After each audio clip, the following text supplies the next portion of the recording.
How's it going, everyone? Just wrapping up what we're doing with the 5.3 for today. Tried cleaning and sanding this thing out. It was just too corroded. Tried some silver paint. It doesn't quite match the raw aluminum, but I'm gonna run it by the customer, see what he thinks, see how he likes. Obviously, in the other little short I did, you saw I was doing the valve springs, kind of finishing them up. So with all the new seals and everything, I wanted to try the other method with I used to use years ago with nylon rope. Bring it up to top dead center. I'll probably try that on another one of the engines I just don't care about, doesn't belong to somebody else, just to kind of prove it can be done. And you don't have to have an air compressor. Because in my mind, I was trying to do this like a driveway build, even though I rolled in and out of the shop every time, just to prove it can be done. And, you know, for the people that make the excuses that they can't do it because they don't have tools, they don't have a shop to work out of and all that. I haven't always had that luxury. So just kind of going back to that. Some people refer to it as grassroots. But, yeah. So here's where we're at. I've got to do something here with this on the cylinder heads. I'm still not sure what I'm going to do yet to pretty them up. They look pretty nasty. And I've got to clean the valve covers, and I'll probably hit them with this paint as well. Then I've got to come up with a game plan for what I'm going to do with the harmonic balancer and the bracketry.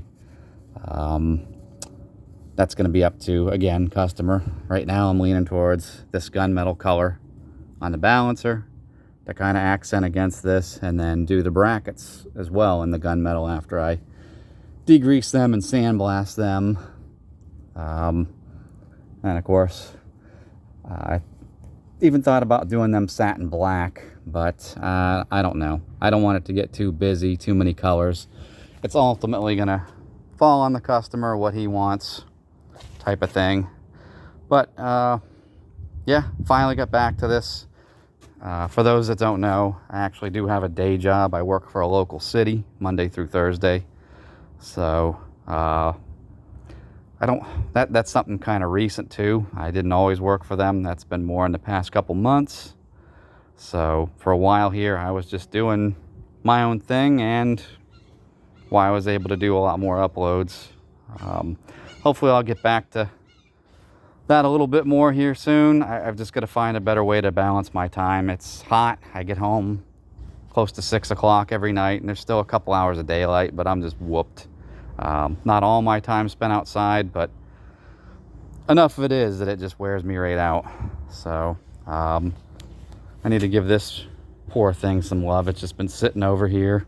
I did drive it yesterday, and seems like it's leaking a little bit of transmission fluid up near one of the cooler fittings. I've got to check that out, figure that out. Got to replace plugs, O2 sensors, wires, give it an oil change, exhaust manifold, I use the factory exhaust manifold gaskets with the headers. You know what I'm getting at. And put the 160 thermostat in, and then we're going to tune this on 93 and see what it picks up. It did a dismal 327 to the wheels prior to that, which isn't very good. I'm still on the fence if I should throw the drag radials on it and make a few passes at the track just to see how terrible it is as it sits, and then after I fix all the little nitpicky things. But we'll see. Probably not going to happen. Probably going to just do the little fixes and then re-dyno it on and retune for 93, and then go from there. And then when it cools down in about 6 months, yeah, we'll throw the drag radials on it and see how it does, and then move on to heads and cam and intake, and then eventually the turbo setup on top of all that.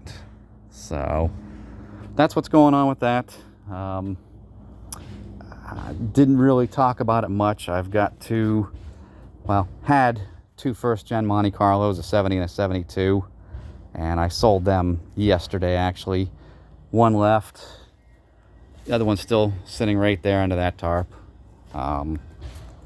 It'll leave in a few weeks when the guy has a chance to get his way over here and reload the car and everything. But That brings me from 7 down to 5 vehicles. Got my daily driver Tahoe for sale, and when that sells, I'll start daily driving this again. That's why I've got to kind of give it some attention, give it some love.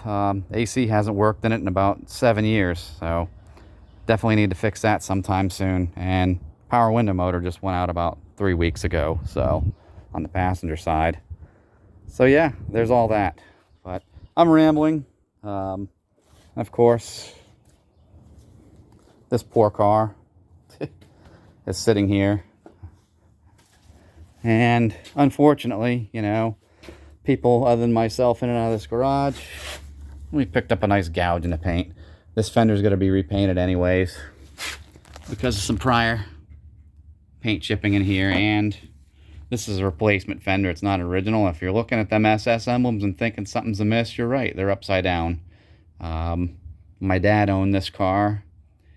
He replaced the fender with a new one, and he transferred the pattern of the holes upside down, so, or inverse, however you want to say it. So I didn't catch it when it was in rough body work before it got repainted. So yeah, I've got to re-drill some holes, weld some up. Car's going to go in for some paint correction. There's some little stuff here and there. Good friend of mine owns a body shop. Does real good work.